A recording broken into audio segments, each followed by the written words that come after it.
the Opubco Studios in Oklahoma City, you're watching The Press Row. I'm Jenny Carlson, he's Barry Trammell, and we're brought to you by Papa John's Pizza. You can go online anytime and order your pizza at papajohns.com. Barry, let's get to it. Email questions here in the inbox. We're going to answer them here on video. Let's start with Ron.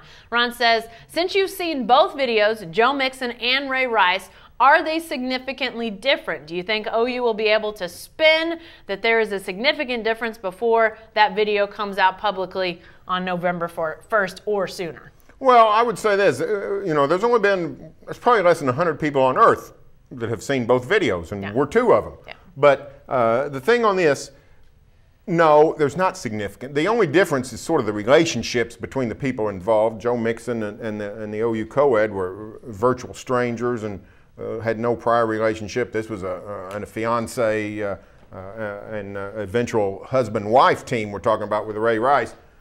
But there is a significant difference, and that's why OU is in great shape. The difference is in the response. OU acted swiftly. OU acted sternly. OU's got no reason to be on the defensive here when this video comes out. Everybody's going to say, this is bad, this is bad, it's bad. And OU can say, we know it's bad, we saw it, and we acted appropriately. Yeah. The NFL's been backtracking ever since this happened. They backtracked. They got all worked up after the public outrage, and they came up with a domestic abuse policy. They got all worked up when the video came out, and all of a sudden Ray Rice is out of the league and out of a job. OU is not in that case. OU acted very swiftly, sternly, and I think OU's on solid ground. Yeah, I do too. You know, Ron asked the question, will OU be able to spin the significant difference, if there is any significant? I don't think OU needs to spin. I mean, to me, spin is a non-factor. As Barry said, OU can stand on the fact that the Monday that, the next time they had a chance to go into the DA, to the police, and view the video, those charges were filed on Friday. They went in on a Monday, did David Bourne, Joe Castiglione, and Bob Stoops, saw the video on a Monday morning, made a decision by Monday afternoon, took a strong stand, suspended Joe Mixon a year from all football activities. He could stay in school, but he can't practice. He can't be around football at all. So this is on him to stay in good standing for the next year and prove that he deserves a chance to get back on that football team. Remember, playing sports, a privilege, not a right. He lost that privilege when he punched her, regardless of what the courts decide. So OU is on good footing here. And yeah, I think it's very similar in terms of the quickness with which things escalated and the severity of the punch. Both cases, I felt, rang very similar. All right, back to the inbox from Bob. He says, why doesn't someone ever ask Bob Stoops why he has his starters in so long when the game is already decided, Barry? Why haven't we thought of that? We've asked Bob Stoops for years why he does that, and really, we're mostly talking two things. Yeah. Quarterbacks and a little bit on the defense. You know, if you've seen OU in the fourth quarter of some games, put the scrubs in, they'll get the good guys back in if all of a sudden a touchdown seems imminent. But for the most part, Bob has answered this sufficiently. You don't have to agree with him, but he believes in getting his guys a lot of reps.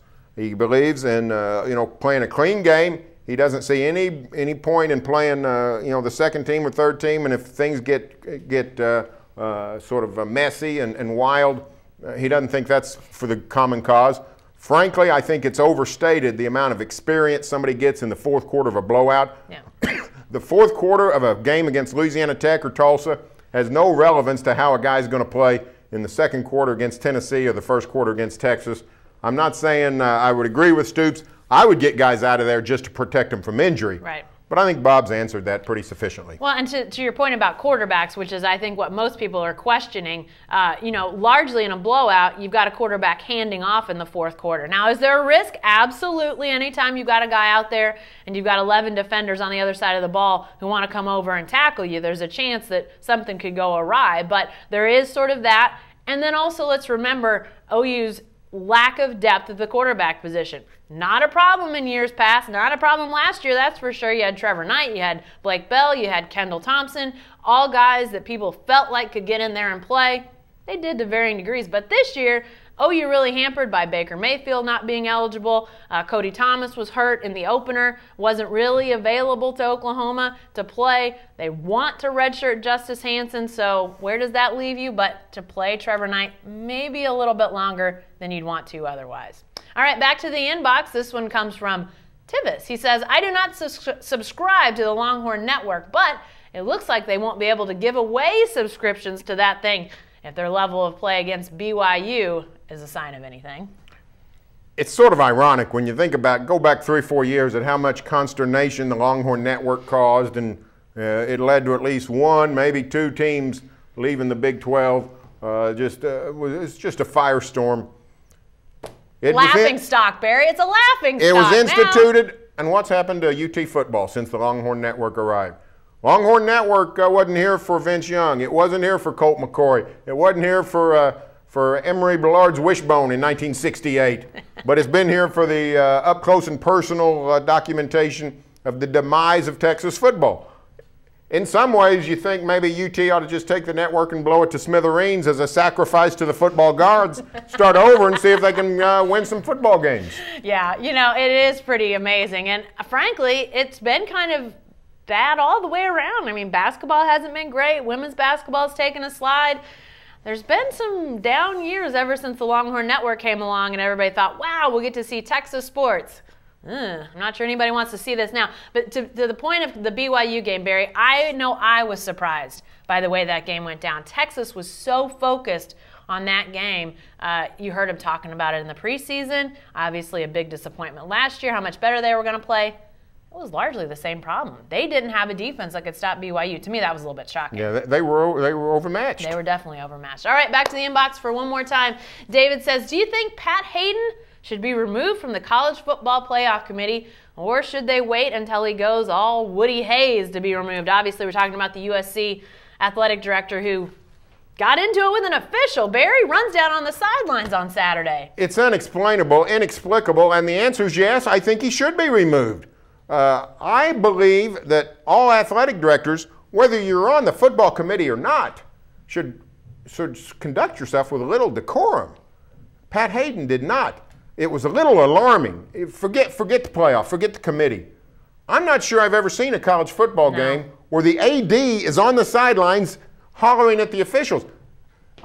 You don't even see that much in basketball where everybody's hollering at the officials. So that was very disconcerting to me. I want the 13 people on that committee to be full of rationality. I want them to be focused. I want them to be people that know how to act and think in a difficult situation.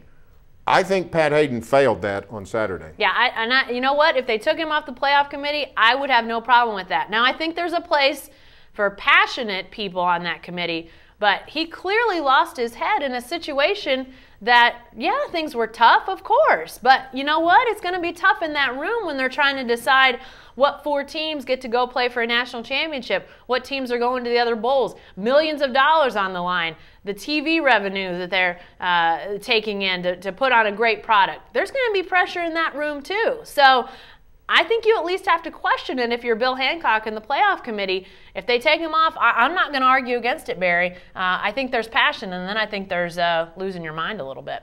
Hey, be sure to stay with the best coverage team anywhere at newsok.com and every day in the Oklahoman.